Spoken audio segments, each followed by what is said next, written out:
Who is Victor Das, who is Zubeen Garg? Victor Das কি Don নি? Victor Das কি গুণ্ডা নি? ভিক্টৰ দাস এটা কি লাইভত আহি পেলাই মদ খাই ভাং খাই অপেন হেয়াৰ ছাত্ৰ ছাত্ৰীক সেয়া শিক্ষা দিছে। জুবিন গাৰ্গক কৈছো মদ আহি তেওঁ কি মদ নাখায় নেকি? তেওঁ কি ষ্টেজত মাতলাবি নকৰে নেকি? ভিক্টৰ দাসক অপেনকে কৈছো যদি সৎ সাহস আছে মোৰ লগত লাগক। আচলতে ভিক্টৰ দাসে যোনটো ৰেকৰ্ডিং বজাইছে সেইটো সম্পূৰ্ণৰূপে অসত্য। যোনটো ৰেকৰ্ডিং মোৰ ওচৰত আছে, ভিক্টৰ দাসৰ যদি ইমান সৎ সাহস আছিলে সি সম্পূৰ্ণ ৰেকৰ্ডিংটো বজাব লাগিছিলে ভিক্টৰ দাসে। আৰু ভিক্টৰ দাসকটো আমি কেতিয়াও বেয়া পোৱা নাছিলোঁ। তেওঁ এজন শিক্ষক, তেওঁৰ ছাত্ৰ ছাত্ৰীক জ্ঞান দিয়ে, ইমান ভাল জ্ঞান দিয়া মানুহ, ইমান শিক্ষিত এজন ব্যক্তিয়ে ইমান তলৰ পৰ্যায়লৈকে কেনেকৈ যাব পাৰে আমি এইটো মানে একদম পূৰা নিজে ভাবিব পৰা নাই। আৰু ভিক্টৰ দাসে যোনটো ৰেকৰ্ডিং বজাইছে সেইটো সম্পূৰ্ণ অসত্য এটা ৰেকৰ্ডিং।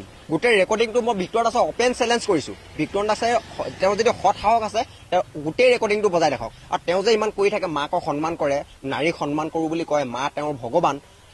যদি মাকক প্ৰকৃততে ভিক্টৰ দাসে মানে সত্যকে যদি মাকক সন্মান জনালেহেঁতেন, সন্মান কৰিলেহেঁতেন, ভিক্টৰ দাসে সেই যোন কপি ফটো মোৰ ভণ্টিৰ লগত আপলোড কৰিছে, ভিক্টৰ দাসৰ সেইকণো জ্ঞান নাই নে? সেইকণো জ্ঞান নাই নে ভিক্টৰ দাসৰ যে এজনী মোৰ ভণ্টিৰ লগতো ফটোখন বাৰু সামাজিক মাধ্যমত ভাইৰেল কৰিবলৈ কাৰণে সেইটো কাৰণে মই নিজৰ ভণ্টি এটা ষ্টেটমেণ্ট দিছোঁ আজি। আৰু ভিক্টৰ দাসক অপেনকে কৈছোঁ যদি সৎ সাহস আছে মোৰ লগত লাগক। ঘৰৰ মানুহ টানি আনিবলগীয়া কোনো কথা নাই নহয় ইয়াত। ঘৰৰ মানুহ টানি আনিবলগীয়া কি কথা আছে?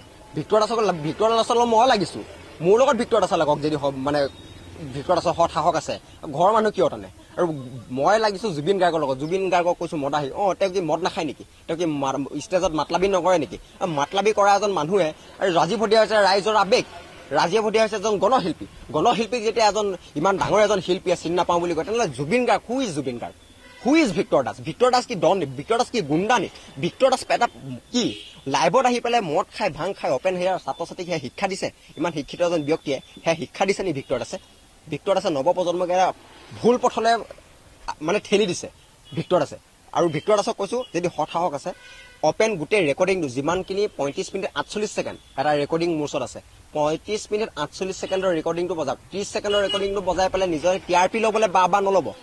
আপুনি নিজকে বাহ ল'বলৈ ৰাইজৰ আগত এটা মদাহীয়ে ছাত্ৰক বিপদে মানে ছাত্ৰ ছাত্ৰীক বিপদে পৰিচালিত কৰা এজন ভিক্টৰ দাসৰ নিচিনা এজন মদাহীয়ে এই ৰেকৰ্ডিংটো যোনটো আছে 35 মিনিট 48 ছেকেণ্ডৰ, সেই 35 মিনিট 48 ছেকেণ্ডৰ সেই সম্পূৰ্ণ ৰেকৰ্ডিংটো বজাবলৈ মই ভিক্টৰ দাসক অপেন চেলেঞ্জ কৰিছোঁ।